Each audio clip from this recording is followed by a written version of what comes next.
Today, I will teach you how to pronounce these three uncommonly used Filipino words. Tala-arawan. Ito ay ating ginagamit sa pagsusulat sa pangyayari sa ating araw o tinatawag na diary.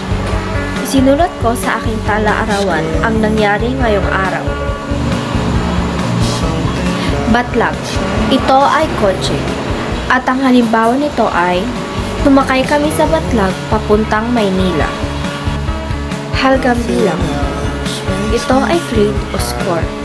Halimbawa nito ay mataas ang aking halgang bilang sa English.